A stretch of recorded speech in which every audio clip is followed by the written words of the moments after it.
missing me so long. Welcome to the Tempest Universe. Manny, today's special, Robin with fried rice. China.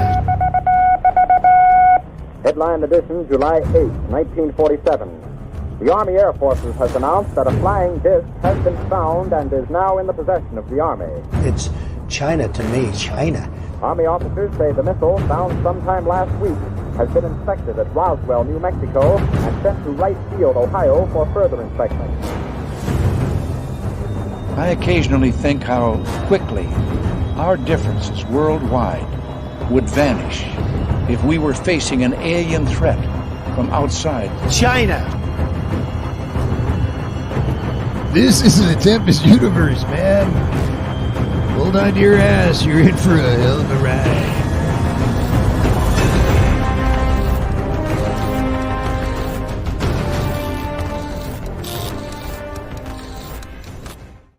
Welcome to the Tempest Universe. I am your host, Manny. And finally, we're back on YouTube. This is the first episode that for 2023, which we're going to get back on YouTube and also eventually simulcast down to the old podcast area, just for you guys who cannot get together enough time to get into the YouTube situation. But today we have a guest, Gabber Beast TV, and I'm going to bring him on in a second.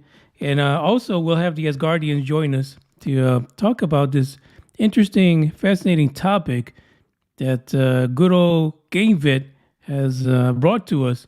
But before we do that, I just want to go back to an actual item that we talked about in the last podcast episode regarding Buck Nelson's My Trip to Mars, the Moon, and Venus. It turns out I found the book on Amazon Prime, and as a special treat, what I'm going to do in the next few episodes, I'm going to flash a code on the screen for these episodes, and whoever gets that code to me will get a copy of this booklet. It's about 18 pages. It's not that much. The guy had a 6th grade education. That's all he did. He just put down his memoirs of his alien visitation. But I'm sure it's not like anything we've experienced before, at least not at these times, right? Because they try to take that away from us. But be on the lookout for that. More of that information is going to be coming to you guys. So let's jump into this next situation here. And without further ado, we've got Gabber Beast TV. Oh. How are hello, you? Hello. Yo, hey Manny, how are you, mate? I'm Game Vets, mate. I'm from Australia. Yeah. Great to see going? you. No? How you going, That's buddy? pretty Nice cool. to meet You you. got that big ass alien behind you. I Is drew he that. Australian too? He's an Aussie. He's an Aussie. He's an Aussie. Yeah. Yeah, that's fantastic. So listen, I've been hearing this thing. I've only got bits and pieces. They call them I Yowies. know a lot of it has They to call do them- with Space Force. Yeah, they call them Yowies. Yowies. Oh, the Yowies. Yowie is like the Australian Bigfoot, but smaller. They're smaller. They're like the Aussie version of the Bigfoot. Many stories. The Aboriginals have stories of them.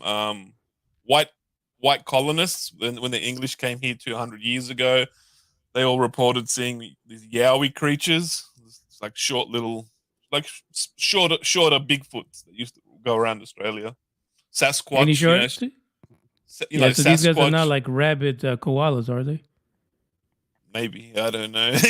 Yeah, They could be, huh?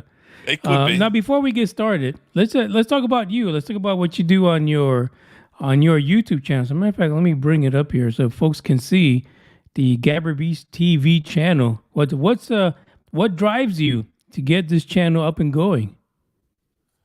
I just started my YouTube channel like, I don't know, 6 months, 8 months ago or something. I first started star watching. Like I got some equipment, I've spent like $8,000 on equipment so far. I got an infrared night vision camera. I got a P1000, Nikon P1000, hundreds and hundreds of dollars. I've spent $1,000 on just memory cards, memory sticks, the memory card things. You got to get fast ones so you can take the photos quickly. Right. And I got 2 tripods. One of my tripods is over $1,000 because I had to get a 3-geared head. Special 3-geared head was just switched. It's got three axes, and you turn the wheel, and it slowly turns the tripod head, so I can do moon work and planetary work and celestial objects and stuff. Like I can zoom in. I got my Nikon P1000. It's got like 120 times zoom, 3,000 millimeter, so I can zoom into Saturn 5 billion kilometers away, and I can see the rings around Saturn. Like that's how much zoom I got on my camera. But I started uploading a lot of my videos to my Bilibili channel. I've got like 200,000 views over there. Bilibili is like a Chinese video platform, so I have to put Chinese subtitles, and so I speak a little bit of Chinese when I upload my UFO videos to Bilibili. Oh, really? And I'm very, very popular over there. I'm like the number one foreigner for UFO videos. I'm always like on the top 5. Seriously? I smoke all the local Chinese boys. They're like, why this foreigner? He speak not much Chinese. Why this foreigner get more view than me? Like, I got a great community over there. Like, I get 99.9% positive comments for all my UFO videos on there. That is like, amazing. I'll go out of my way and I'll speak a sentence or two of Chinese to introduce the video, and then it's like subtitles after that. Wait, listen, hit us with a little bit of Chinese. Let's see what an Australian Chinese accent sounds like. Australian Chinese Greek. Ni hao, Right. ni hao, Bilibili.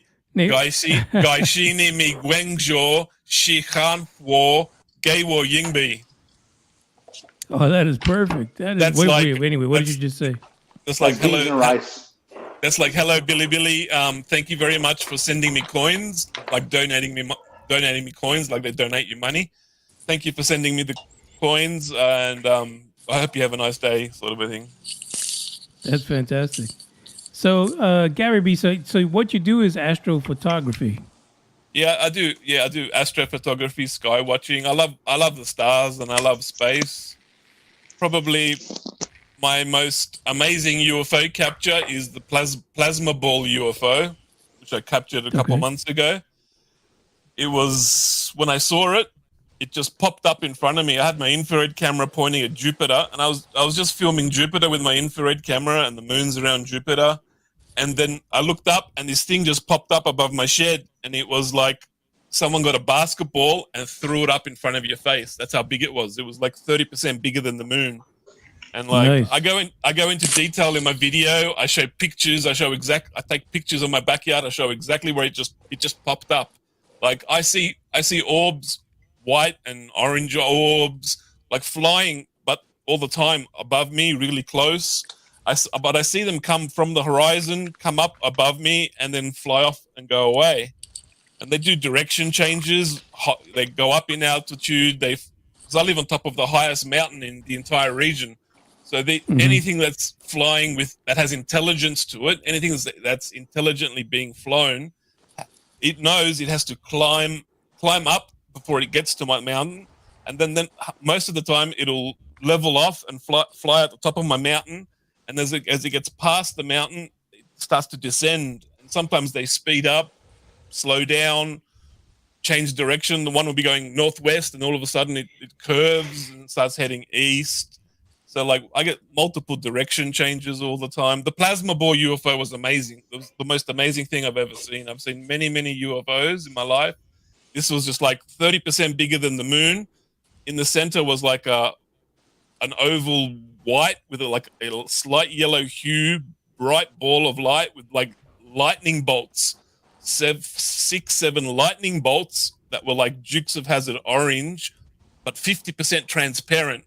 That's sort of like holographic, that were coming out from the center.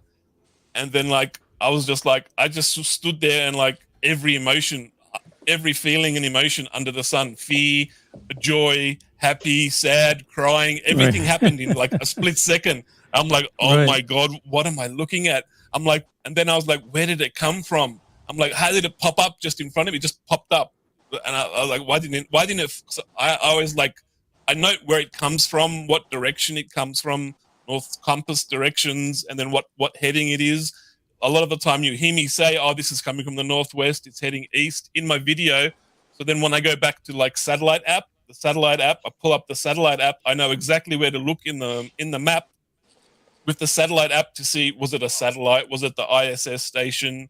No, we can cross that off, tick it. If it was, then delete it, start again, And then Right, it makes sense. I use the plane radar app too, and I show this in my videos. There's the satellite app, there's the plane radar app.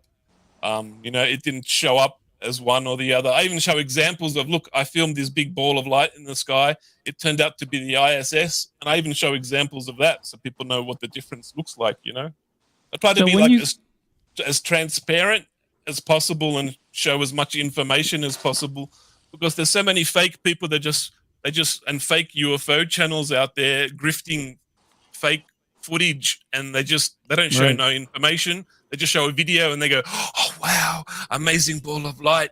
We think it's from the planet Alberon, past the Star Galactic Council, past the Treaty of the Council of Versailles. When everybody sees 30% larger balls, that's kind of like the reaction they have.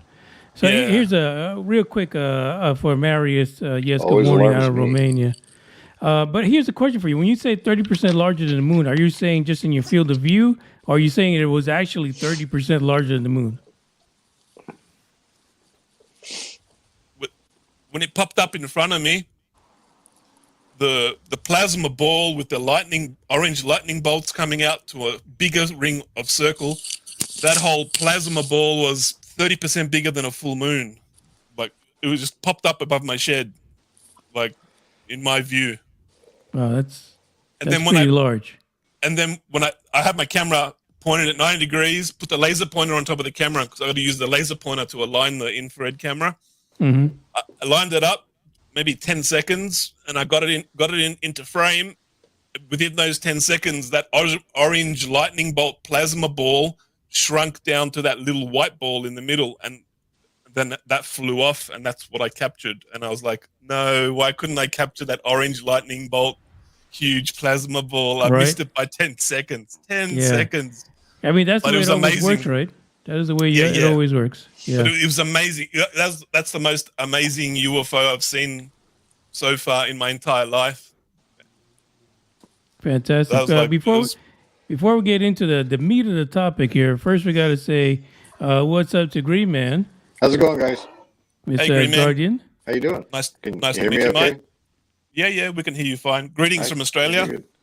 Oh, good day. Good day, mate. You're having to know Dave, do you? We've got a connection there, but I know it's a big place. No one guy. Yeah, and then we got Dre, and he's got what is that? What is that behind you? That is the lid of King Pakal. Way to go. Great one. Yep. How's it going? How's it going, guys? To the tomb. That is his lid engraved on the lid of King Pakal. And he makes great tequila. That's one of my artworks. Oh, really? Nice. I like it. Like the alien behind me, that's my AI artwork. I drew that with the AI program. I see that. It looks really nice. Yeah, I do a lot of AI artwork, and like if you look at my YouTube channel, I've been streaming some games lately on my live channel, just streaming some games, just testing out streaming. I usually stream on Twitch, but I've been just testing YouTube for the last couple of weeks. I put pictures of cats flying UFOs as the thumbnail for all the games I play. Yeah, it's a theme. It's a recurring theme I got, because on my Bilibili channel, where I've got my popular UFO channel with lots of fans, my intro is like a black cat, and you see the galaxy vortex spiraling, and you see a black cat walking across the intro. And in my logo is a picture of my cat with an alien and another alien, and the alien's like DJing on some turntables on my like logo. A threesome of cats. I like that. Yeah. So I've just started drawing cats flying UFOs. So when I'm talking in my video, I can throw up pictures as a filler for my video while I'm talking to the audience about my capture, or they want me to talk about aliens and all sorts of stuff, galactic councils, and like they want me to do videos about that. They're really interested in that in China. And it's hard to research because no one has proof or evidence of the stories they tell, secret space programs and galactic councils doing this and that and Space Force is doing this. I would love It's to get hard- on the roundtable of a galactic council. But listen, Yeah. Gabberbees, what I hear is you have a kind of like a working theory, something about the ARC program. Tell us a little bit about that. That's what GameVed was all excited about. Okay. This is pure speculation. This is just me and Vet talking back and forth, me researching what other people are saying, and then like piecing together bits and pieces of information. So don't take me for this for 100%. We're just thinking about the information that's available around us, and then what's going on, what we're capturing, and what the possibilities could be. Okay. So on Dr. Sala's show, he's got a Space Force insider who comes out and says Space Force missions. You know, he jumped on a TR-3B, went to the moon in 15 minutes. We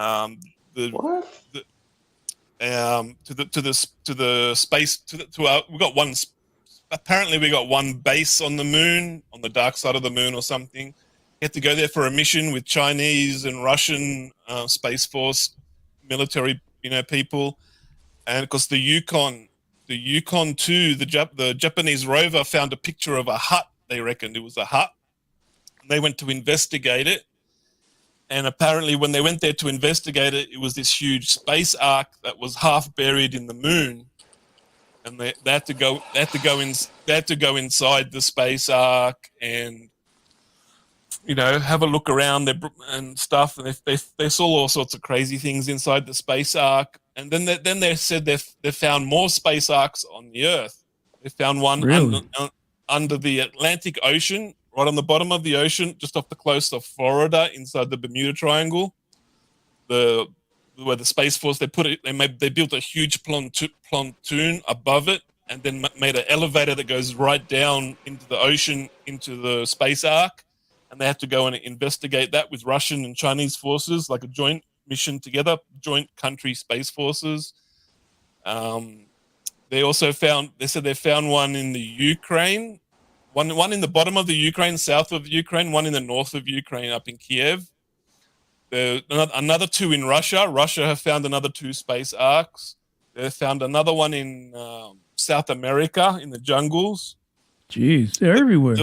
Yeah, there was this lady, Miss Beaver. She was just on Dr. Sala's, and she was talking about her experience in the secret space program, which I was listening to. And she mentioned the space arks also. She was like, "Oh, those space arks that we've been finding that everyone's talking about. She reckons there's 75 of them all around the planet, buried in, and most of them are in South America, buried in the jungles." And that is wild. Let me see. I think Green Man, did you hear anything about Miss Beaver? He said Beaver. Beaver, right? Yeah, Beaver. I heard Beaver. Yeah, Miss Beaver. What's her name? Let me pull up her name for you. I got her full name for you. Yeah, I thought I heard there was 4 arcs they found. There were one in Antarctica, one in South America, one in the Ukraine, and then one in, I want to say somewhere like near Iraq and that area. There was only 4 that found so far. 4 of them. And they all have beavers. Mary Beaver. Mary Beaver is one of Mary Beaver. Yeah, that's her name, Mary Beaver. She's the latest secret space program super soldier, revealing information about her experiences. Jeez, how old is Mary Beaver, by the way? She doesn't look that old. She sort of looks. She looks like she's in her mid 30s. Mid 30s, okay. Now, is she like one of those folks that reports like she's on a 10-year program, then it comes back, and they something like that. She's like does a 10-year, 20-year, 20 and back, whatever they call it, and then they age regress them. They age regress them, and they send them back in time, and all this. It's very fantastical stuff, but like anything to do with aliens or anything in space, it's going to be fantastical because it's stuff we don't know about. So it's hard. It's really hard to figure out if they're telling the truth or not. There's this new guy, Ismail Perez. He's going on Super Soldier, and like I watch a lot of shows. My friend Stephen Cambion on Truth Seekers, he exposes a lot of them. Okay. I've spent the last 10 months basically watching videos debunking the fake people, because I'm sick of all the fake people making these fake stories up to make money. So, and like Steve Cambion does a great job researching and exposing these frauds. And this Ismail, I sat through the video for an hour and a half, and he goes through everything. He talks about the secret space program. You can tell it's a lie. He's making stuff up. It's like fantasy. And while I was watching the video and watching his body language, and every time he's like remembering something space program, he looks to the left. His eyes look to the left. You know, his eyes keep looking to the left, which means he's making it up. He's creating a fantasy. But when your eyes look to the right, I think I got that the wrong way around. His eyes keep looking to the right, which means he's creating the memory. It's not. And then when his eyes look to the left, which rarely happens, it means you're recalling a memory of an experience that happened. And he keeps looking to the. Yeah. He keeps looking to the right every time he remembers. Oh, in the space program, we went and saw the praying mantis aliens on Mars underneath the base. He keeps looking to the right, and I'm just like, I wrote in the comments, this guy keeps looking to the right. He's 100% fraud. I don't believe anything he's saying, and everything he says does not collaborate with any other person's information. It's like all his information is like unique for some reason because it's a lie. It's fantasy. He's just trying to trick. Well, you know, I would imagine that after a 10-year beaver run and Groundhog Day, you'd have Groundhog Day. And then coming across a gigantic praying mantis, you don't know where the hell to look at, basically. That's really crazy. Now, tell us about these arcs, because apparently some of the Norm who's listening right now, he has information about the arcs. So does Dre. I haven't heard a damn thing about these arcs. What are these arcs and what do they do? Manny, where you been, Manny? I've been in the liquor store. Yeah. These space arcs, apparently, they've gone in a couple of them. They've gone in the one in Florida. There was one on the moon they went on. They reckon that they found another one on Mars, and there's another one on Pluto, which is causing Pluto to warm up. Scientists are saying Pluto's warming up, and they can't explain why. The people in the UFO cults that are connected with the Galactic Council, they're all like, yeah, there's one in Pluto, one in Mars. They're all like confirm it and stuff. Don't be dissing Pluto. Don't be dissing Pluto. That's my job. And apparently they're all these arcs, they're connected to each other like a Wi-Fi signal or something. They're all connected to each other and they're all activating. They're all turning on. And this happened like over a year ago. This information I first noticed coming out last year, December. So just over a year ago. And they're saying they're all bit connected and they're all turning on, and like you can teleport from one arc to the other arc. Really? Like teleporters where you can teleport from one arc to the other arc and check out what's going on. They've gone inside these arcs and they've found things like pods with sleep. The crew's in there. The crew that fly the spaceship are in deep sleep in these pods inside the space arc. And then they found other rooms full of more pods, and they say there's other species or other beings asleep. It's like there was like an extinction event on Earth or something, and these space arcs were here, and they grabbed a few species of beings and put them in deep sleep and stored them on the space arc to protect them, to save them, to preserve them, or something. Okay, interesting. So it's kind of like those runs.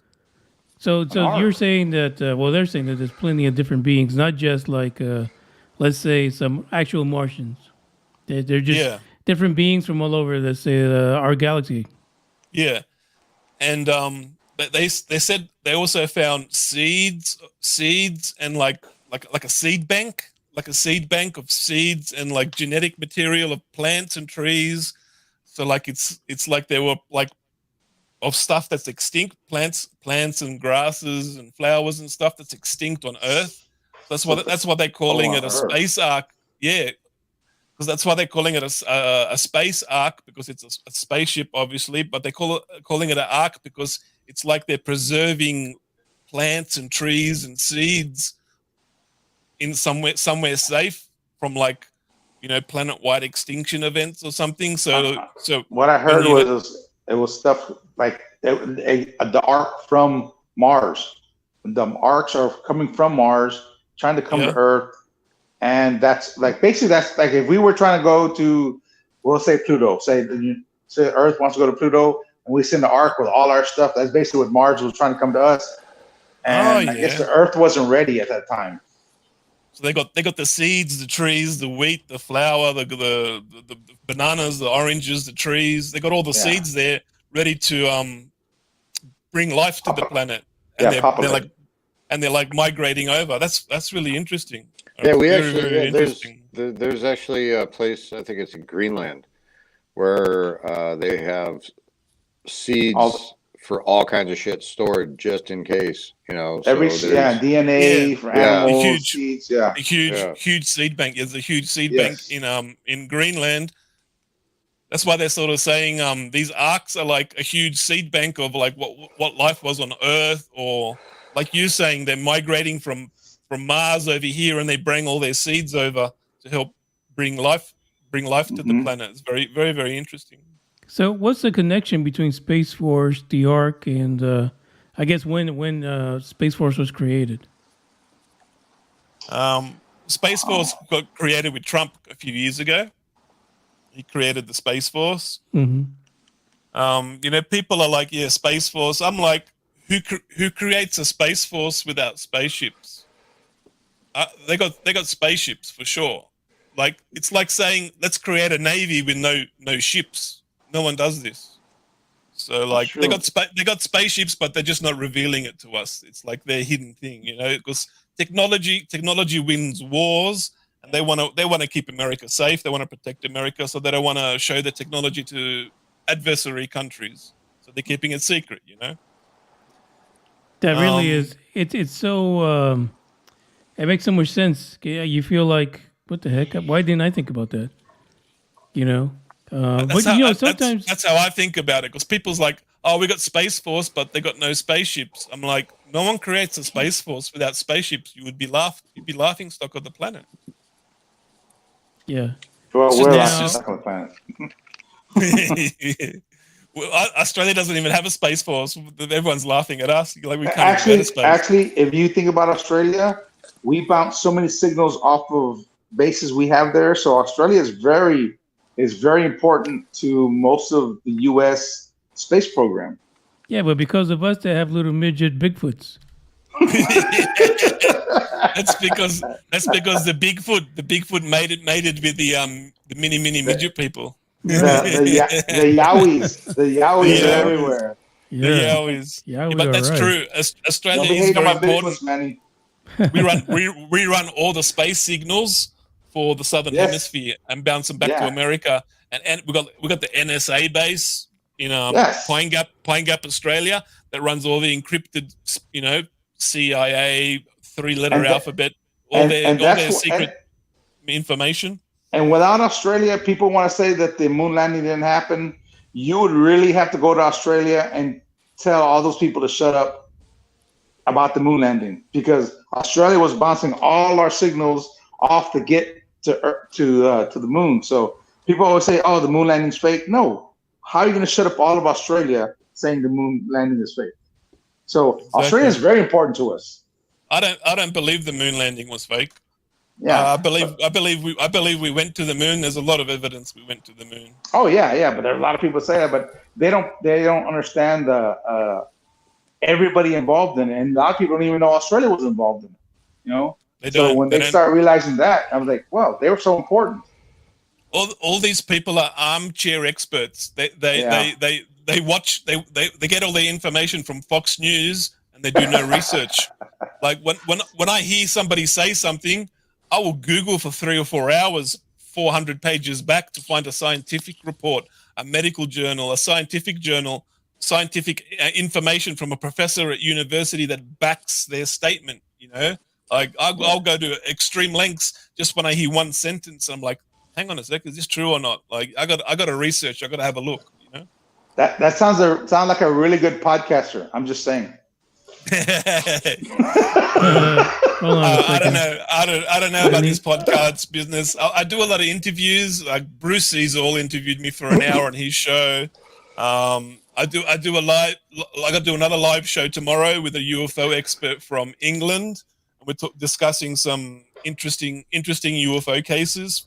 My friend's got a channel, the Out There channel in New Zealand. I usually go on there. Oh yeah, I know him. Yeah, he's been around for a long time.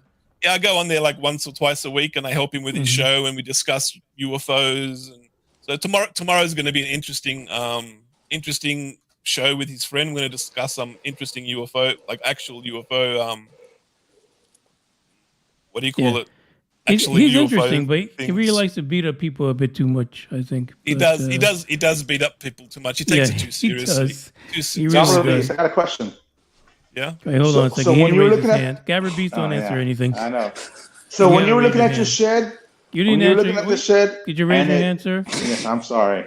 All right, there you go. Thank you. I'll put in you. So when you were looking at the shed and the orange glow went up bigger than the moon. Yeah. And then you saw the white light come out of it. Do you think that maybe was a portal that the UFO came out of? Instead of just maybe the UFO just letting off light, was it a portal that actually let it in? And then what you saw was the UFO taken out of the porthole. To be honest, I've thought about this long and hard because it's the most amazing UFO I've ever seen. Paul from the Out There channel, I put the video on there. We discussed it for an hour. He couldn't debunk the plasma ball UFO. I sent the video to Mick West. I said, Mick West, can you have a look at my UFO video, please? Crickets. He won't touch it. He won't touch it. But that sounds so familiar, though. Yeah, that big bright light. Yeah. It reminds you when you got pulled over for drunk driving. To me, when I thought about it, and like it just appeared above my shed. Yeah. Like, maybe 4 or 5 miles away, not very far. It didn't feel like it was far. It was like no more than 5-6 miles at the most. That's how close it felt. For it to just appear, I thought about it. That plasma ball. Maybe I was thinking maybe it was like a portal. It opened so that it could just appear above me to check me out, because I was sort of had my laser pointer out and I was like painting Jupiter with my laser pointer for a little bit, playing with it. Like it was 4 o'clock in the morning. There was no planes out. There was nothing. I was like painting Jupiter with my laser pointer, and maybe I attracted it. Maybe it saw my laser pointer shooting at Jupiter, and he's like, what's he doing? Is he trying to blow up Jupiter or something? And maybe they come to see what I was doing because of my laser pointer, to see if I was up to nefarious, no good things or something. Yeah. But you know, when it comes to laser pointers, size does matter. So here's a question for you. So it's interesting. It's like that electric lightning bolt plasma thing was like a portal, and it zoomed up. Yeah. It's like it done a shortcut to instantly appear above me, and then it didn't need the portal anymore, and the portal shrunk down to the big bright orb, and then it just like flew off to the horizon. Yeah, it already got out of the portal, and then all you see now is the UFO taking off. Yeah, and like I feel like Dave's been through the same situation. I examined like every frame of the video. Like I'd go through the video and zoom in and pause at every frame, and certain frames that looked interesting, I'd grab them and chuck them into paint.net and then like run filters through it to see if I could see inside the light. Because sometimes I've found with some UFOs, when I grab frames, if I've got a really good frame, and I can use filters in paint.net to like lower the intensity of the light, sometimes I can see a geometric shape inside the light. It's worked a couple times for some of my videos, and you can see like clear geometric shapes inside the bright light, which I'm just like, oh my God, what is that geometric shape inside? Like, is that ours? Is that theirs? It's hard work. It's not ours. Yeah, for damn sure. I think it belongs to either China or Russia, from what I understand. So So tell me, Gabber Beast, with all the time that you spend, everything you found, all the video, all the picture taking, what's your take on this UFO situation altogether? What's your perspective on it? It's very interesting. Very, very interesting. It's hard to tell. It's hard to tell if some of them are like advanced military spacecraft, experimental military spacecraft, or just advanced military experimental aircraft, or some new experimental drone, or something, or is it like aliens from another galaxy or another planet? I think it's a mix of both. Okay. I think it's a mix of both. I think some are like aliens in their spaceships flying around doing UFO business, and I think, and like they're saying things like millions of people have been abducted since the 50s or the 60s. So like back then, most things would probably be alien, but now that we're getting so advanced and we're starting to explore space and get to the space and the moon and stuff, I think it's a mix of like some of it is ours, and some of it's theirs. It's not ours, Yeah. So in your time researching, and speaking to all these other folks who research and are constantly looking for answers, do you think there is an agenda? Because I would think that after 40, 50 years, there really is no reason to come back here to study the hairless monkeys. See, I think that the aliens studying us, that their agenda, their plans are like 500-year plan, 1,000-year plan, 5,000-year plan. So I think what they're doing is they come here, they do their little experiments, they help here or help there, the positive, benevolent, loving aliens, whatever they're doing, and then they go back to their planet and they do their business there. But I think they're coming back in cycles. I think they come back in cycles, and like when aliens do things, it's like in thousands of year cycles, hundreds of year cycles, and we're only seeing like a tiny small glimpse of it. You know what I mean? So, from your perspective down in Australia, do you think that there's some kind of a treaty or an agreement to let this thing happen? Cycles, testing, abductions, and so forth.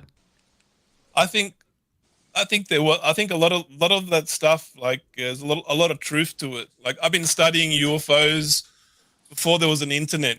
Before there was a Google, there was BBS systems and a modem, and you had to dial up a modem to another computer. And I would download all the UFO and alien information, and I would print them out on dot matrix printer with the dots, the dots on the side of the paper. I'd make my own library of alien and UFO books. So I started before the internet researching 30 years ago, and I made many books, and they had all the MJ12, Majestic 12, Blue Brook projects and stuff. And like I think that have to have some sort of deals with all. I reckon they got all sorts of deals with all sorts of different races of positive aliens, and the negative aliens. I think they've been tricked into deals that hasn't gone their way, and they've realized that they got the shit end of the bargain, right? And they're trying to undo the damage they have done by the MIC, what is it, military industrial complex, their greed for technology,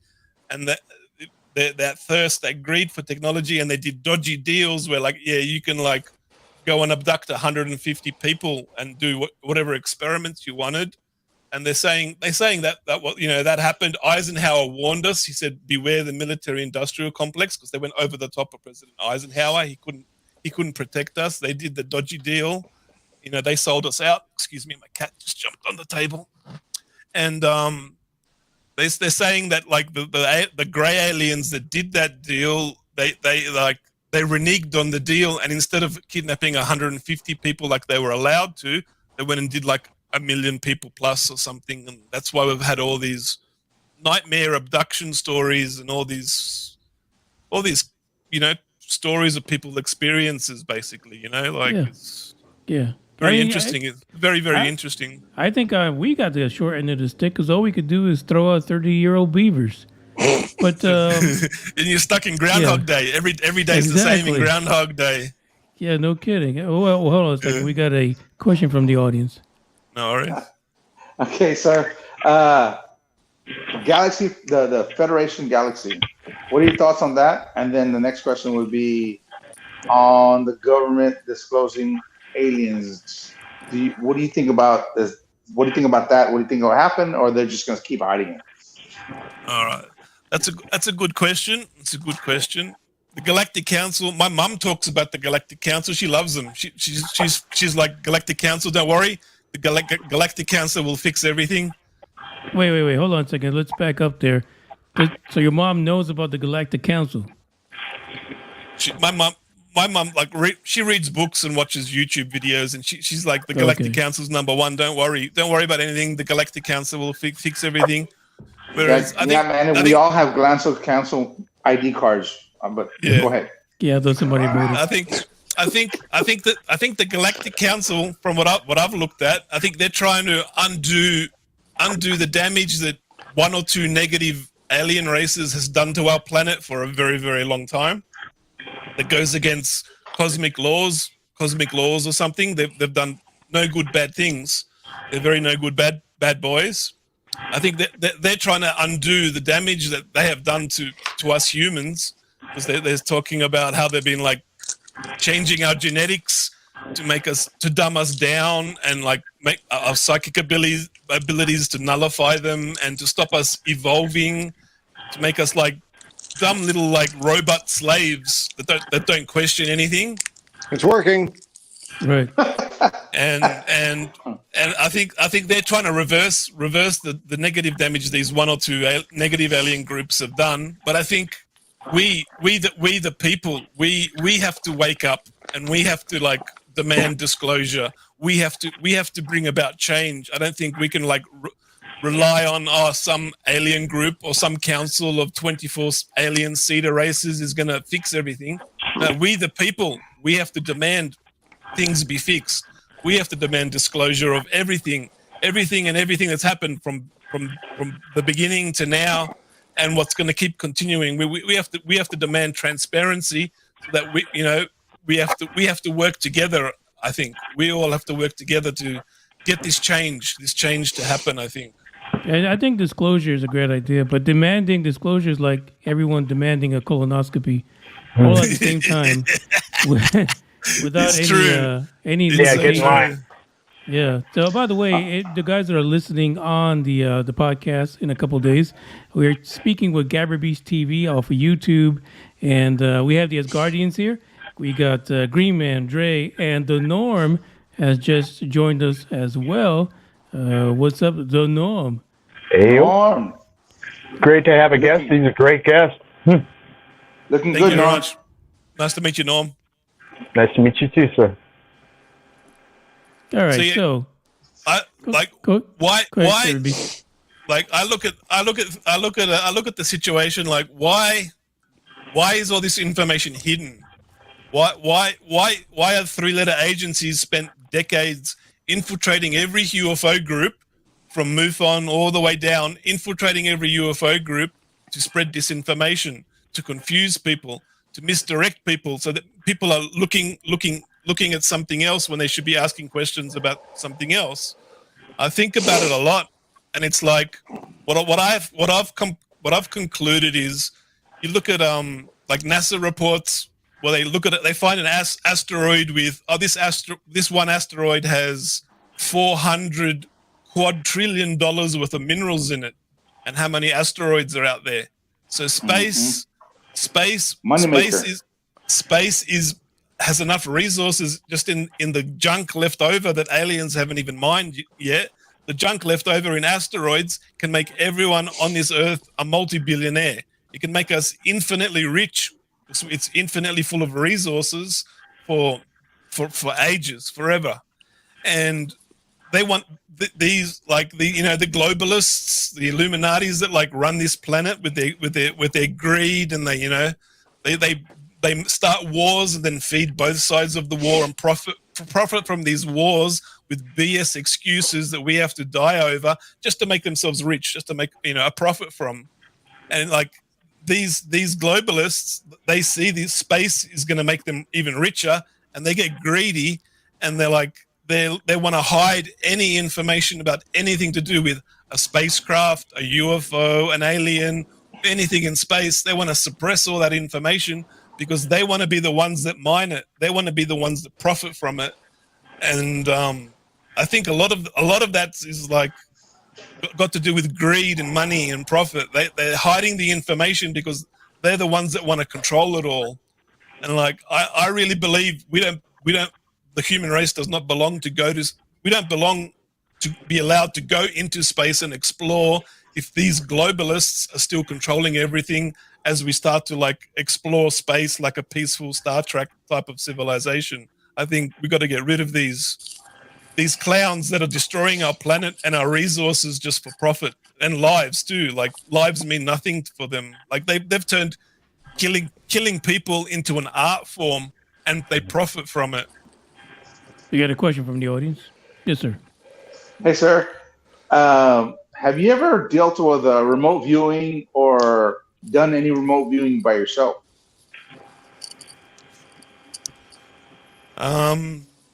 Like you just teleported in. I just remote viewed then to the moon and back.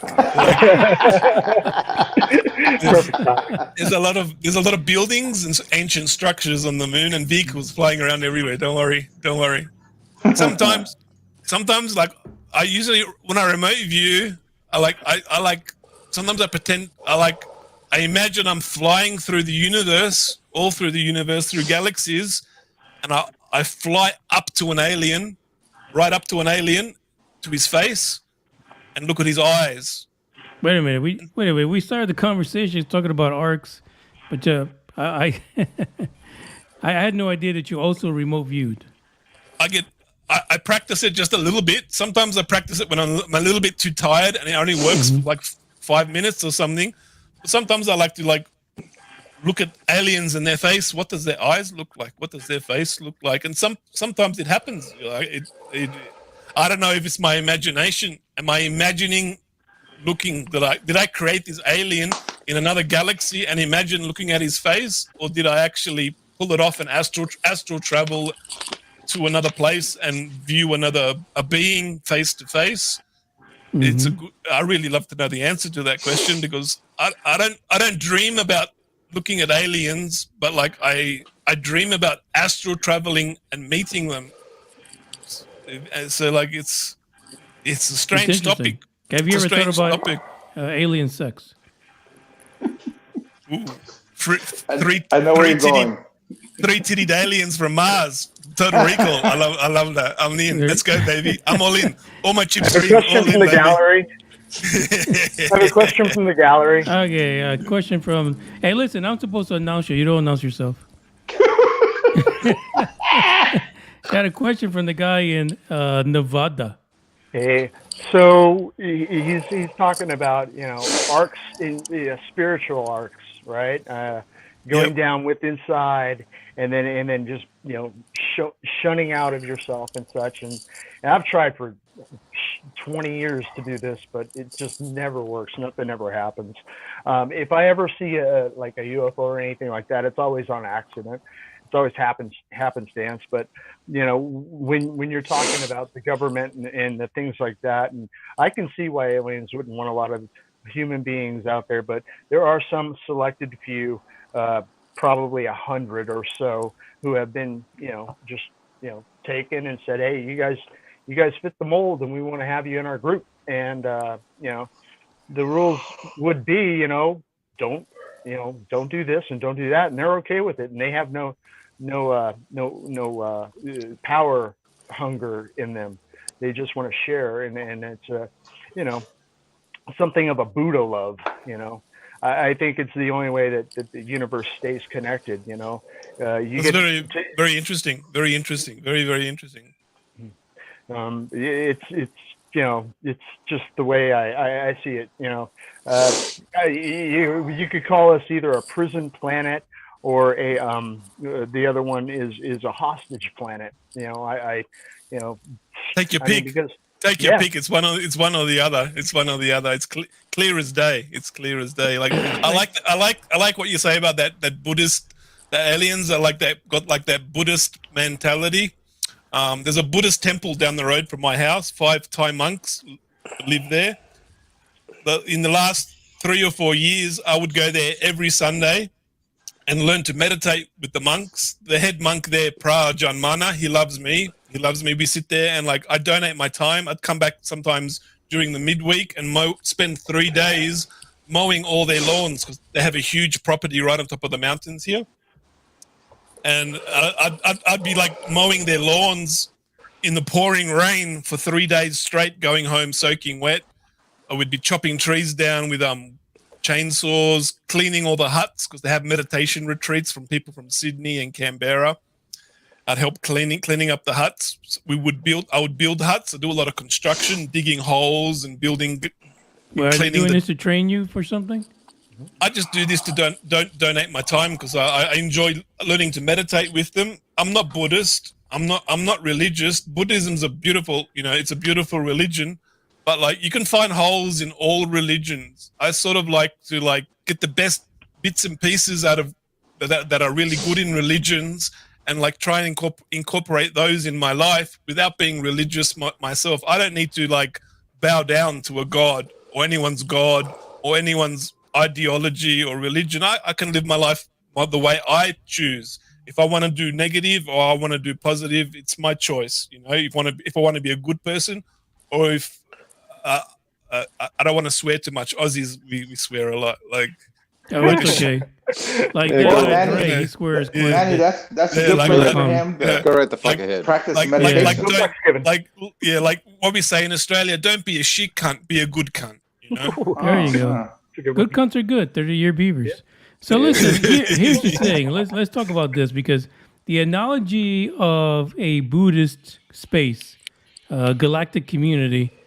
If they were all Buddhists, why the fuck are they probing humans? That's what I want to know. Is that a Buddhist thing? And he's disappearing again.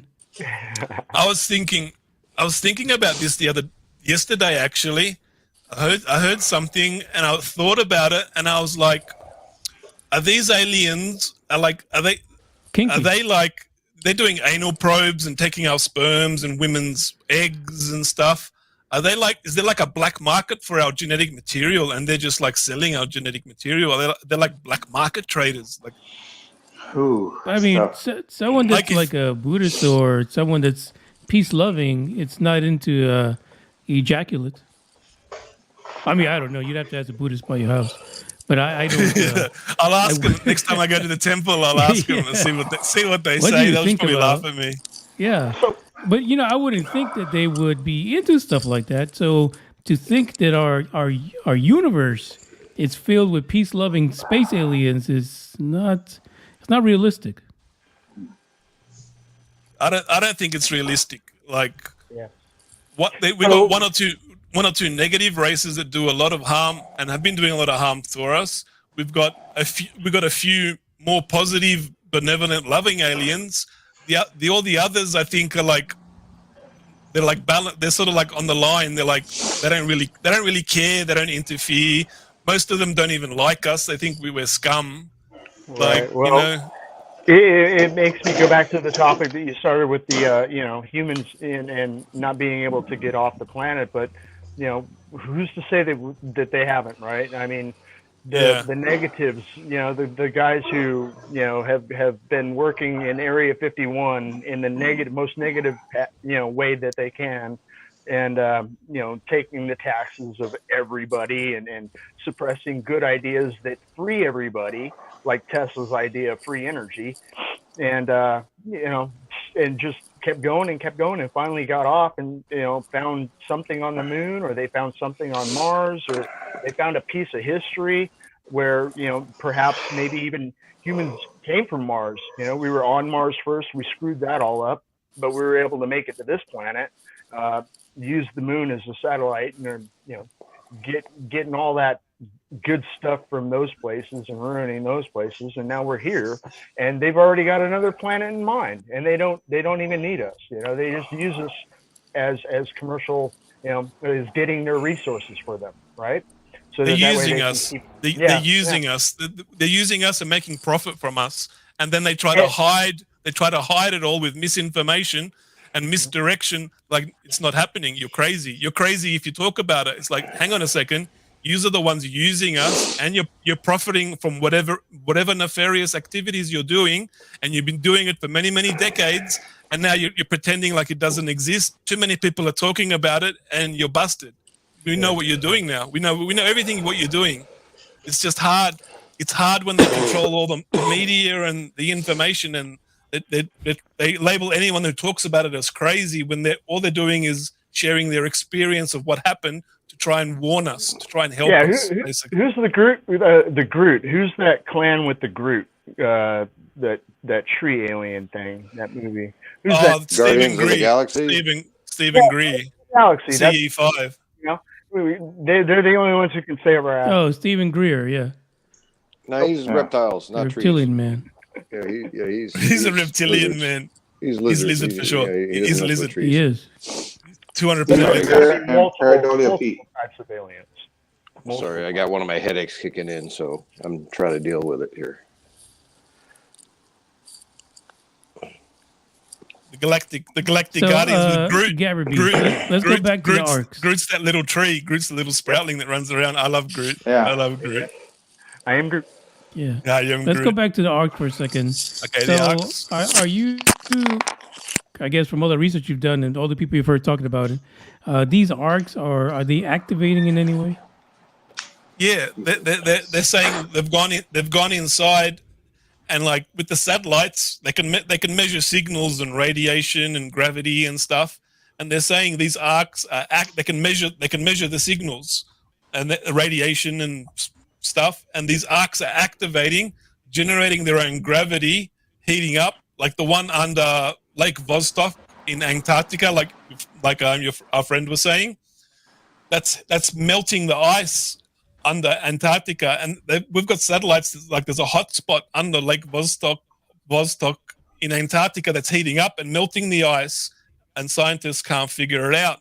But the UFO people are saying it's one of those arcs that's melting the ice that's buried underneath there, and they're connected. Even the one on the moon and Mars, they're connected by a signal.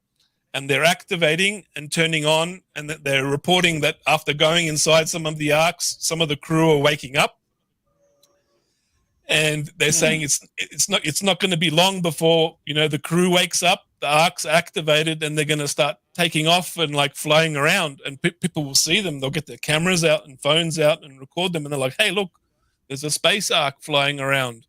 And I was discussing this with 18 Wheels, Sightings on 18 Wheels. Game vet, and we were talking about it together one time just last week, and he films Astro Train. It looks like a train, like a long cigar-shaped light, but it looks like a long rectangular train. Right. And I was like, what if that's one of the arcs that has already activated? The crew's woken up and they're just like flying around trying to like get orientated and figure out what they're doing and what their next mission is, or I was thinking maybe that's one of the space arcs has already activated, because everyone in the US is filming this Astro Train flying around the US. I was doing thinking some surveillance and such. Yeah, and they were saying, a year ago, December, which would be December 21 is when the space arc story started coming out, and they said be prepared that these things are going to start flying around. And maybe that's what we've been seeing with the Astro Train sightings all around America. Maybe this is one of those space arcs that is just flying around saying, "Hey, here we are. You guys need to wake up because we got work to do." So you wouldn't think that most of the nations of the world would get rid of them or challenge them to make sure that didn't happen, if that was one of the arcs? I don't think we got the technology to get rid of them. We can't challenge them. If they want to fly around and say hello, there's not a lot we can do about it. I think that's with our technology. I look at all our technology. I think it's primitive. And when you hear stories about negative alien races suppressing us, suppressing our technology so we don't advance in science and medicine, that really makes sense to me, because thousands of patents each year are suppressed, do not make it to the patent office. They get locked away and put in a safe. technology we are not developing and evolving together. That is causing our spiritual evolvement to be downgraded. We're not evolving together as a race spiritually with the planet together, because that's why I said they're dumbing us down. They're dumbing us down. I agree. Right. I agree with this 200%. 200%. Who is dumbing us down? The negative aliens that just want to keep us as slaves and take our resources away from us, because they're taking our resources and sending it to their planet to further their endeavors and agendas. But if that's the case, then you should have a natural fear of these aliens. You wouldn't have an alien as your backdrop. I don't fear them. No. I'm not scared of them. I'm scared. They look different to us.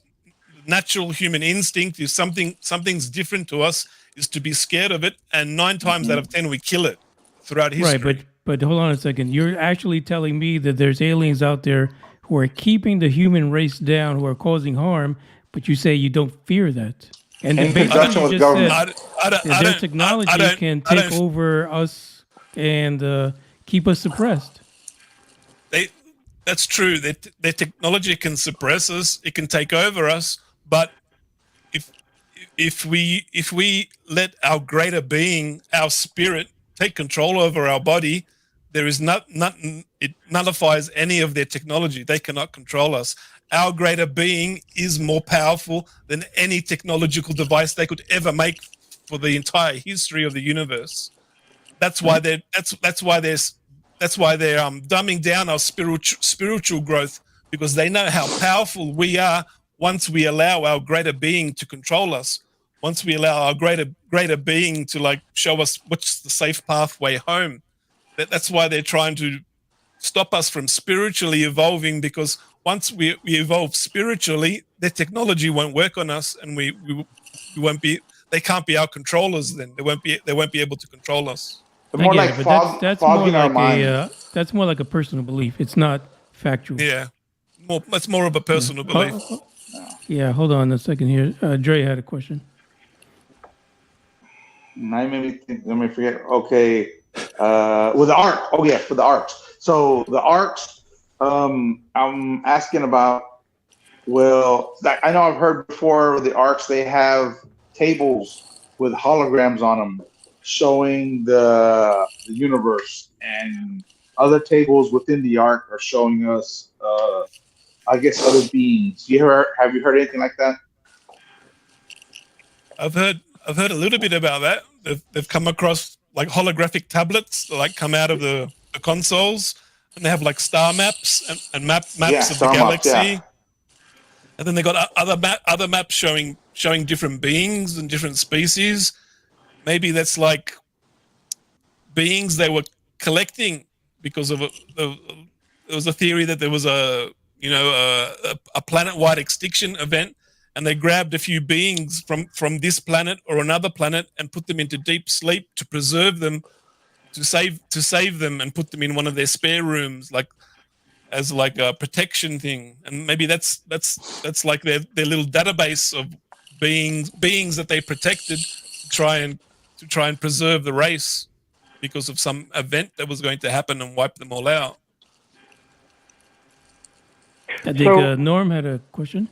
Yeah, question on the arc as well.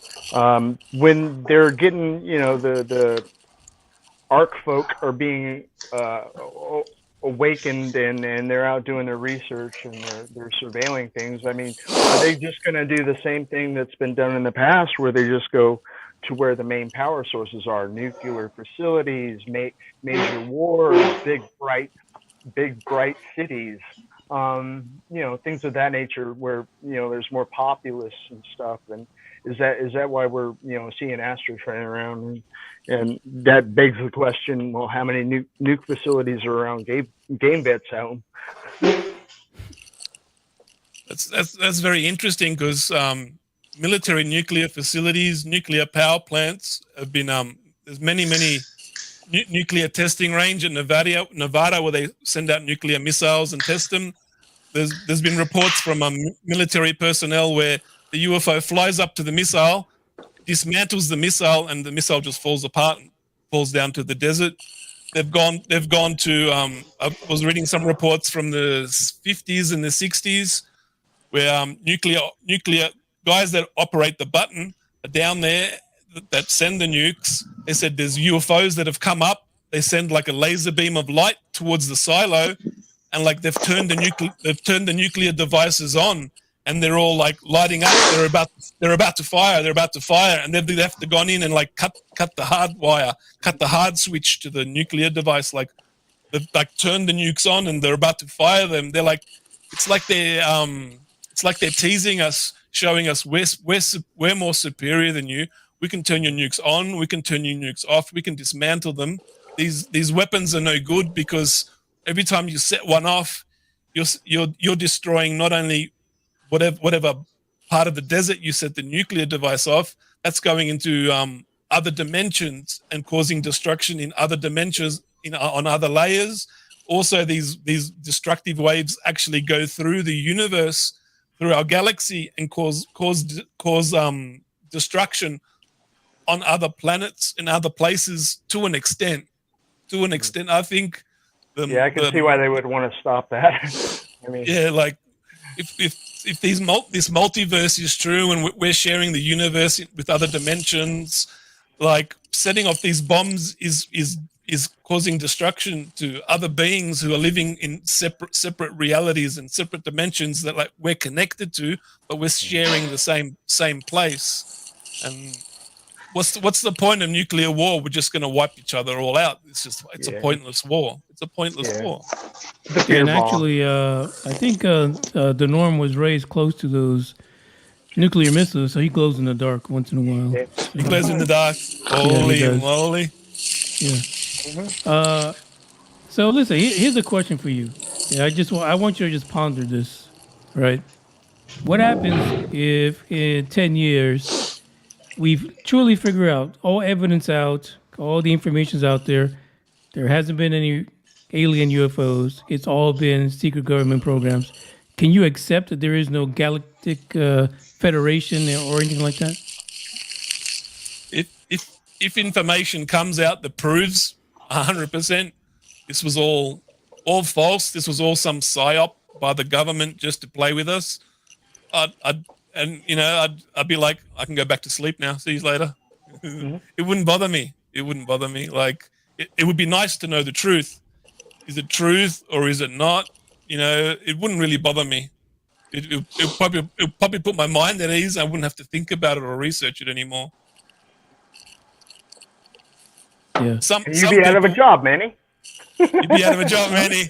No, this isn't my job. But still, it's my hobby. It's my hobby. Manny will start after doing those cat videos on YouTube again, the funny cat videos. Yeah. I mean, honestly, I could take it either way, to be honest. There is no evidence we know that aliens other than people saying that they've been abducted, that they've seen things. But on the flip side of that, the physical evidence has been very limited. Any convincing evidence has been pretty limited.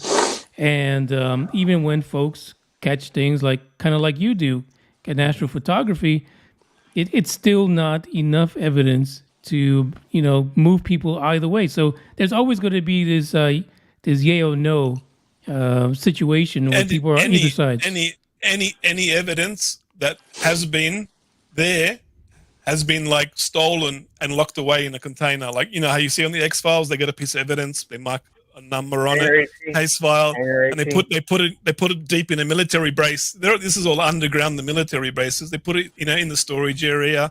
Like it's an impossible field to research because all the good evidence gets taken away. You never get to see it or hear it. Yeah, I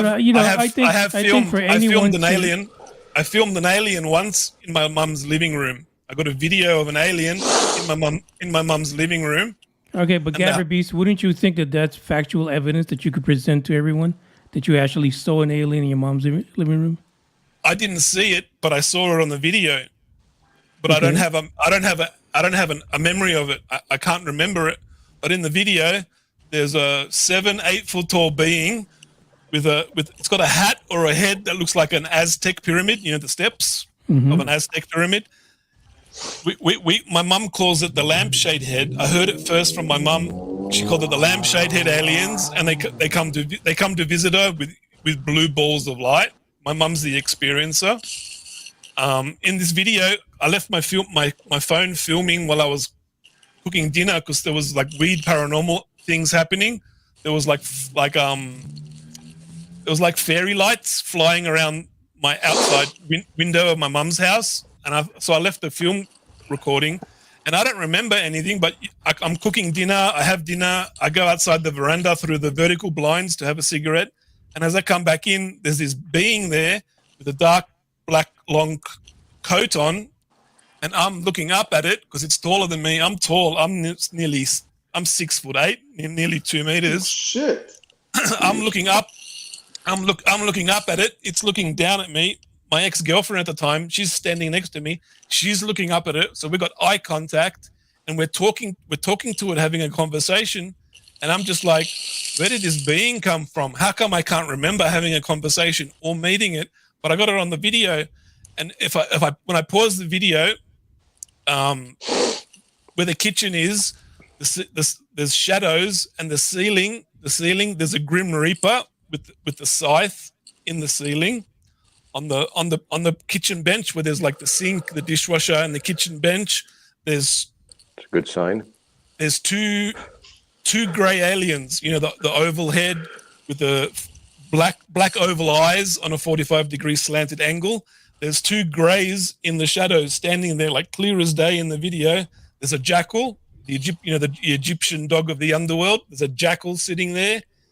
And then there's like a little pyramid structure, like a tiny little small pyramid structure with like a blue crystal that's got a blue flame on it. And this was all like superimposed in the shadows on the kitchen bench, on the kitchen cupboards, while this being is standing there having a conversation with us like, hey, how you going? Are you hungry? Would you like a cup of tea? Help yourself to the fridge. Like, what do you say when you meet something like that? I don't have a memory that recalls it. The hard drive that I saved this all onto, it just stopped working one day and doesn't work anymore. And I'm looking at forensic hard drive repairers that I can send it to that are reliable to get all the data off it and put it onto a new platter, so then I can share this video with everyone to share the experience that I recorded. I got a question from Dre for you. All right. I was going to talk about the lampshade, but what's the question? I know it's actually about the lampshade. So is your mother, and are you abductees? Not me. I have no memory of being abducted. My mum is the abductee. She got abducted when she was young, when she was in Finland.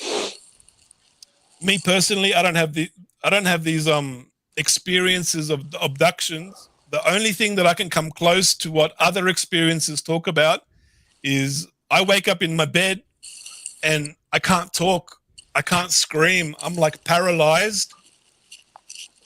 But I personally have no experience of meeting an alien or going aboard a ship, or I don't have any of those memories or experiences or feelings, but my mum has. So I'm like, if they're coming to visit my mum, then it's maybe they're like paralyzing the entire house. So you can't scream, you can't talk, nothing. You try to talk, nothing comes out. You can't be a witness. Yeah, you can't be a witness. So it's like I feel like they're paralyzing my entire house to get to my mum to do their UFO business, and then they're taking off again. And her abduction experience was, she got interested in space and stuff in the 60s because of all the Star Trek and stuff. So she would go out in the fields and meditate and go, aliens, come get me. I want to meet you, aliens, come. She would call them. She would meditate and call them to come and get her. Then she says she woke up one night. In Finland, it's -30, -40 degrees Celsius at wintertime. 2-hour dumps, 2-meter dumps of fresh snow every night. And it's total darkness, 6 months of darkness. She woke up in the middle of winter with nothing but her nightie on, and she's walking outside barefoot in the snow, because we owned farms in Finland, and she's walking out in the bare snow with no shoes on towards the saucer-shaped disc hovering above the cornfield. And so she went up to it, and then the light came down, and she started going up up towards the light. The light was like a tractor beam, and it was bringing her up to the spaceship. And she got like halfway, and it's like she's looking down. She can see the farm. She's looking up. There's a spaceship, and she's going up in the tractor beam, and she panicked. Last minute, she's like, she felt something wrong. That this is not good idea. She shouldn't be doing this. That maybe whatever's inside has negative intentions for her, and she freaked out and panicked and started screaming, "Put me down! Put me down! Put me down! I don't want to go with you. I don't want nothing to do with you." And it was too late by then. Like, they didn't put her back down. She went back up into the ship, and she doesn't want to recall the experience. She thinks she had a negative experience, and there was negative beings in there, and they did something negative to her that she didn't like, and she doesn't want to recall what happened. She won't tell me any more of the story. So that's how I've come into questioning aliens and UFOs, not because I want to know about aliens and UFOs. It's because, as a caring son, as to what happened to my mum. Why did aliens take her in the ship? Why did this happen? What did they do to my mum? You want to look after my mum, you aliens? Or I'm going to come in there, I'm going to execute every single one of you. No one messes with my mum. You know what I mean? I love my mum. Yeah. I'll do anything. Do you have any family members who have had anything experienced like that? Nobody. Nobody in both sides of my family has any experience. Only my mother, and only my mother has shared these experiences with me. And that's what's questioned me, is just a caring son trying to figure out what happened to her mum and what's going on with the alien UFO question, sort of a thing. That's how. So, Beast, I got a question for you, because you said you actually had a video where yourself and your girlfriend were confronted by an alien. So you have no memory of this. So why don't you try to do any regression? I don't know. I've thought about it. Hypnosis. They say hypnosis is it's like an iffy subject, because hypnosis can bring out false memories are implanted to you over an experience. Hypnosis can only reveal that.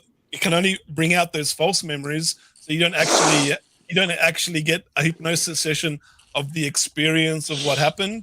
You really need a really good hypnosis that knows exactly what they're doing to do some sort of work like that. I think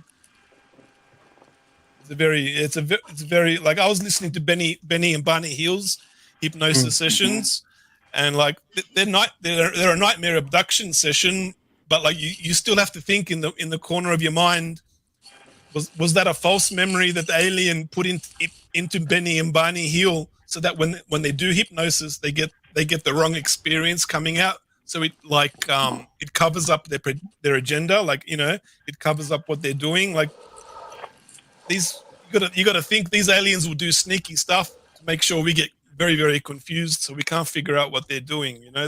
There's no telling what they can and can't do. Yeah. I wouldn't get off track, though. I mean, we got good aliens and bad aliens. We got good humans and bad humans. So yeah, it just seems like there's like an alien robbery at one place, and then the good alien cops are chasing them, and then they dart off, and you don't see them for 10 years, and then they're back in some other place. It feels like a lot like that, exactly like that. Like it's the Wild West. It's the Wild West. It's like the Wild West out there. We're Pale Rider, Clint Eastwood. Right. Well, Gabber Beast, I thank you for joining the podcast. But any last words for folks as far as what they should be looking out for? What do you think is going to be happening in the near future, and just your total outlook of what's going to happen with this crazy topic?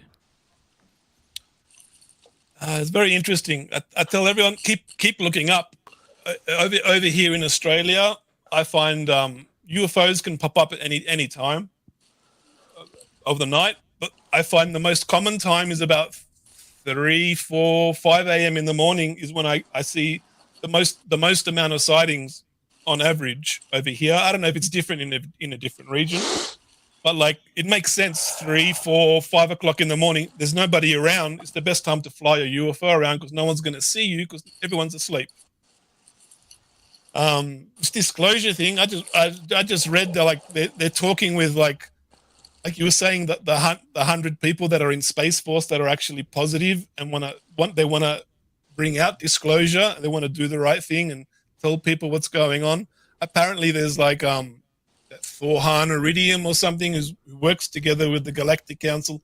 He's actually this week down at an underground base in America, talking to one of the Space Force commanders, and he gave him like a little device with like all these instructions on how he has to go about his mission in disclosing the information this year to everybody, which is going to be interesting if it happens. If this happens, then this person was talking truth.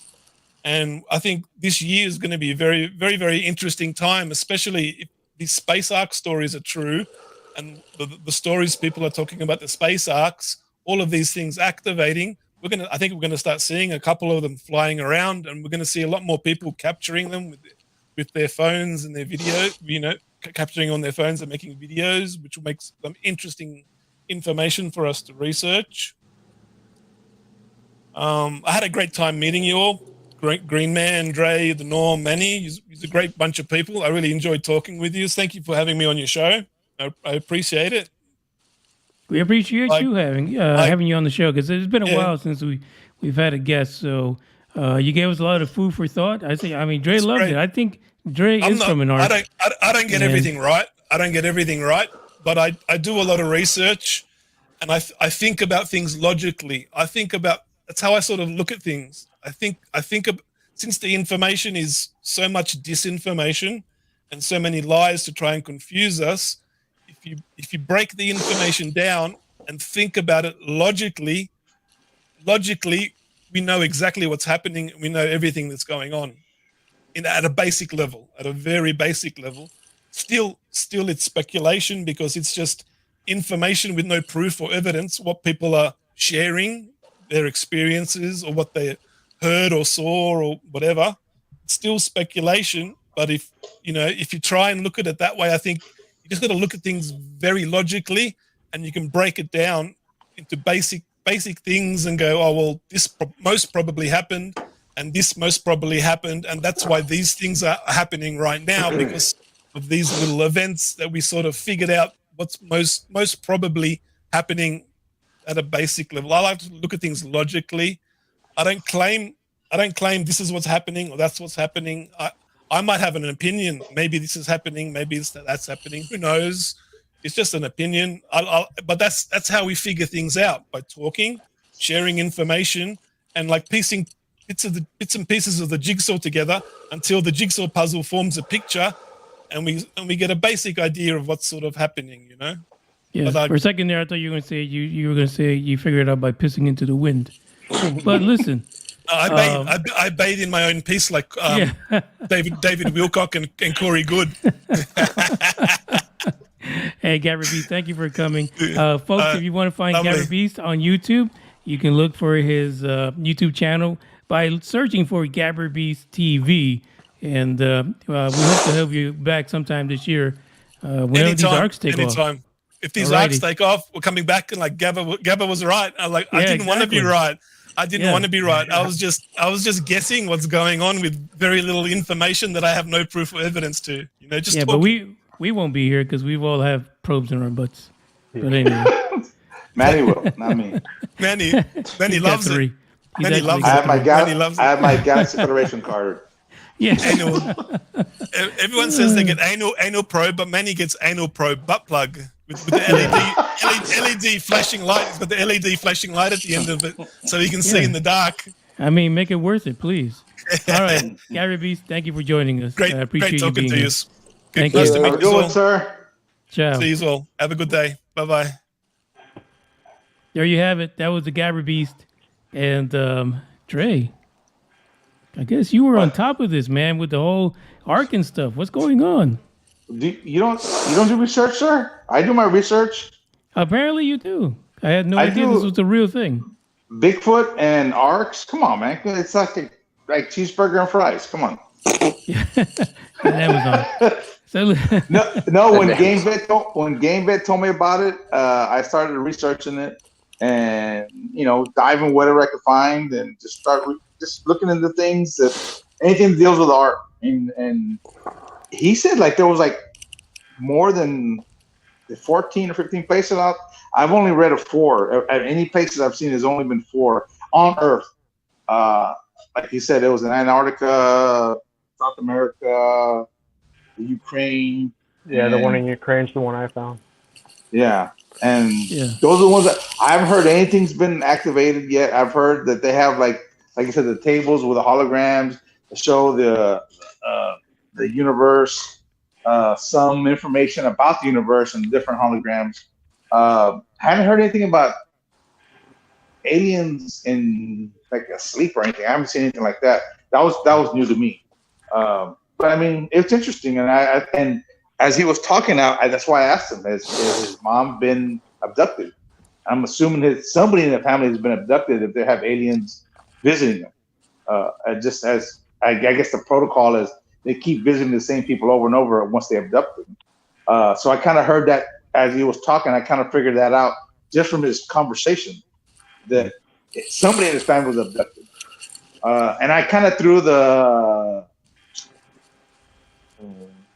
remote viewing out to him just to see what he would say. And he picked up on it. He's done it too. And I was like, well, if he's going to to the monks and meditating, that's one of the things that, as a remote viewer, you need to learn how to meditate, and not just in a nice, quiet place, but you need to learn how to meditate with like noise around. As you meditate, then you're able to remote view. And he's saying that he's been able to go like remote view and see an alien. That's part of the remote viewing, is to be able to go anywhere. Like there is no timeline, there is no space, there's no distance. You can't travel. You can go 100 million years back to Mars, or you can go 100 million years forward to Earth. Or you can go blind. Yeah. So that's kind of one of those questions I was throwing at him. The remote viewing and aliens and all that kind of stuff, space, it just all goes hand in hand. It's just crazy, I think, to have these arc stories, But again, it goes in with the idea or the theory that we've been seeded from somewhere else, and also that we came from Mars. So, yes. The biggest one is always Mars. It always goes back to Mars. Right. So if I don't know some of the first remote viewing ever done, the government did with Elon Musk, yeah. No, one of the projects. I can't remember what it was. Anyway, the first remote viewing was Stargate. The guy gave him the card, and he was talking about the remote viewing. And when he finishes telling him, look at the card, it was a million years ago on Mars. So basically, and he was remote viewing Martians trying to get off Mars because their planet was dying, and they were trying to get to Earth to repopulate Earth. Yeah. That's what happened. So, I mean, out of remote viewing, like I said, there's no timeline. You can remote view a million years in the past. You can remote view a million years in the forward. It doesn't matter. You just got to pick a timeline you want, and you can remote view it, no matter what it is. And that's one of the things they were talking about. So I always hear Mars. You don't hear Pluto. You don't hear the moon. You don't hear anybody else. It's always about Mars. So it's why they pick Mars? Why don't they pick Alpha Centaurian? Why don't they pick? It's he a did little throw closer. Pluto in there for a second. He was saying Pluto's getting hot. So I don't know if that's scientifically provable. Maybe the Mars. That's where one of the planets, the Mars, the one of the arcs went to. So I don't know. I kind of just keep reading different things. Keep my ears open. There's no Bigfoots in outer space yet that I know. I'm just saying. Nope. No Bigfoots in outer space. No, they have hair. They can survive. Pluto's getting hot because it keeps staring at Uranus. No, the other theory is that Bigfoots are pets, alien pets. So who knows? Sorry. One thing I found interesting was this timeline about abductions, about the 3 o'clock and 4 o'clock in the morning and stuff. And it got me thinking, man, these guys are like, they're scared of the sun. They don't want to be around the sun. So maybe they're just stuck in that kind of planetary trajectory, Space 3 o'clock and 4 o'clock in the morning. Space vampires. Exactly. Well, the thing is, they got the humongous eyeballs, so I'm sure being out in the sun is not the best thing for them. Yeah. And we got shitty eyesight at night, so why not? Why not probe us in the dark? Less people to see. Advantage of it. Yeah, absolutely. Well, guys, it was fantastic to have this episode together. And like I said, we're going to upload this to the podcast so that the rest of the people can join us. And for those of you who kind of missed it, that was Gabber Beast TV. Again, he's on YouTube. You can check him out. And we'll get him on here later on this year if we figure out what the hell's going on with this Astro train. And if it shows up again, really. Because that thing is worldwide. A lot of action out there. What's that? If it gets a lot of action out there. Yeah, that is true. That's why I was interested in seeing what kind of stuff they got around there. Sort of bases and such. We're in Australia? No. Wherever GameBed is. Shit. Where is he? Where's GameBed? Is it Minnesota somewhere, I think? Minnesota. That's it. Wait a minute. That's where that guy Buck is from. I think GameBed lives right next to Witch Mountain. Oh, there you go. I thought that was Georgia. What the hell? Hey, I'm sorry, guys. I just show off the art. That's all. My bad, guys. Yeah, that's great. All right, guys. I thank you guys for joining us. I thank everyone that's on the live TV right now. Dre, The Norm, Green Man. GameVid couldn't make it because he's got a job. So what? Yes. Yep. All right, guys. Ciao. Peace out, Manny. Have a good one, guys. See ya.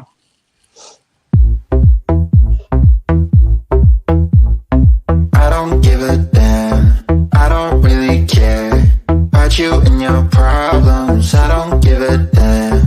You talk way too much. I have heard enough about you and your problems. I don't give a damn. I don't give a damn.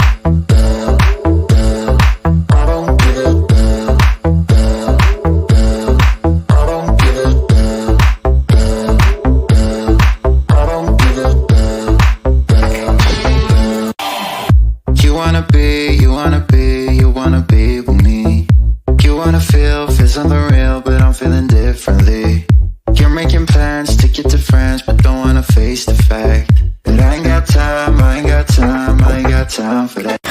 Staying up late, sleeping all day, dreaming about Cadillacs. Buying new shoes, hanging by the pool, sipping on Coke and Jack. Calling my phone when you feel alone, but I'll never call you back. 'Cause I ain't got time, I ain't got time, I ain't got time for that. I don't give a damn, I don't really care about you and your problems. I don't give a damn. You talk way too much. I have heard enough about you and your problems. I don't give a damn. I don't give a damn. I don't give a damn. I don't give a damn. I don't give a damn. You're mad at me for not giving you comfort. You say that I'm away so much and now you don't feel the way you felt when we were younger. But that's okay for me, 'cause